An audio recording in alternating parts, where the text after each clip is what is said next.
back to Withum's video series, The Alternative Route. Here with me today is Danny Bloomstein, Managing Director at IQEQ. Danny, thanks for joining us today. Thanks for having me. Excited to be here. So throughout your time and experience working with emerging managers, you've seen a little bit of everything. Today, let's talk a little bit about some of the lessons learned. What are the most common operational pitfalls for emerging managers, and how can they avoid them? Sure. So for emerging managers we speak to, the big picture, even beyond operational, is aggressive fundraising, or the fundraising market in general is difficult. So we certainly see a lot of managers raising successfully if they are going on the smaller end of their target, and then even a lot of managers sticking to a deal by deal process as they plan ahead for new fundraisers. On the operational side, the theme that we say to help sort of avoid pitfalls is limiting complexity where possible.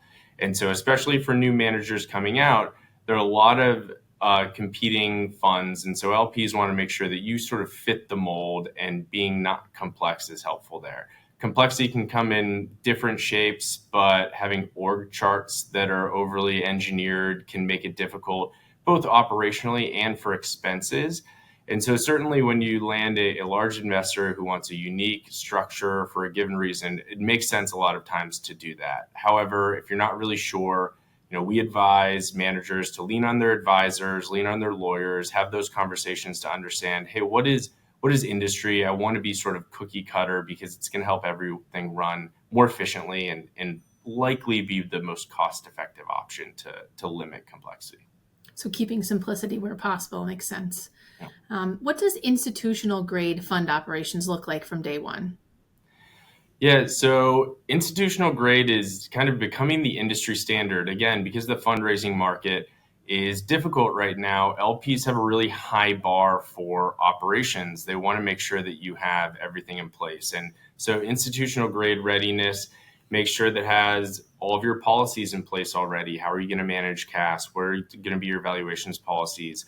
What is your compliance plan? Do you have all of your service providers lined up, from your lawyers, your banks, your fund admins, tax, audit, compliance? Are you going to register with the SEC if you don't have someone in-house who's going to help do that? What is your plan for when that bar or when that time comes? And so making sure that you have answers for all of that, maybe not everything signed up and sort of ready to push go, but making sure you understand that and have answers is important. And especially for emerging managers, they may not have all of those resources in-house. And so understanding that finding reputable and good outsourced service providers to assist with that is commonplace and typically advised as well. So I guess, like, adding on to that, how should emerging managers think about the roles of a fund administrator versus an internal CFO or a finance lead? Sure. So we get this question a lot, where emerging managers understand that they need to have finance folks assisting in the management of these funds and assisting with the management of the company. And so there's delineation that we try to keep clear, which is the fund administrator versus what a CFO may do. A fund administrator, generally speaking, is going to be focused on managing the books and records for the fund entities. Think capital calls, distributions, and transactions activity at the request of a manager on the finance side. And so that's typically where they stop. Where the forecasting comes is where the CFO role starts to come into play. CFO role generally is going to encompass managing management company functions at the fund, all the way to the forecasting and the timing and thinking of cash flow for fund requirements and investments. And so a simple sort of rule of thumb we have is admins are generally covering fund level execution, and CFOs ultimately are responsible for strategy, oversight, and timing. And then what are some of the key considerations when choosing and managing service providers? Yep. So for emerging managers, we'll typically advise that a few things to think about when you're picking a service provider. One is size. So if you're a new emerging manager, making sure that you're with a provider that's not the biggest and only has clients that are very large managers. So you want to make sure that you're working with a service provider that works with groups that are about your size.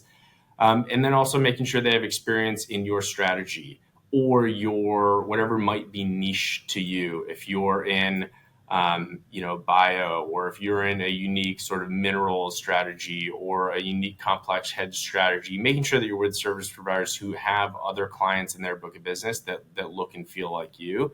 And then the other is making sure that you have good processes in place to work with those service providers. That's both internal on yourselves and also with those other third parties that you're working with. An example that I speak to here is when we onboard new clients, a lot of them are required to have sort of a weekly cadence recurring until the need for that sort of tapers off and falls off. And so having those conversations internally or with those service providers and understanding, hey, how are we going to get to know each other? What does our communication cadence look like? Can be helpful as well. Yeah, it sounds like being proactive rather than reactive as they're onboarding. Exactly. Yeah. Well, you've certainly touched on a lot of great areas for emerging managers to focus on. Thank you for joining me today, and stay tuned for our next episode of The Alternative Route.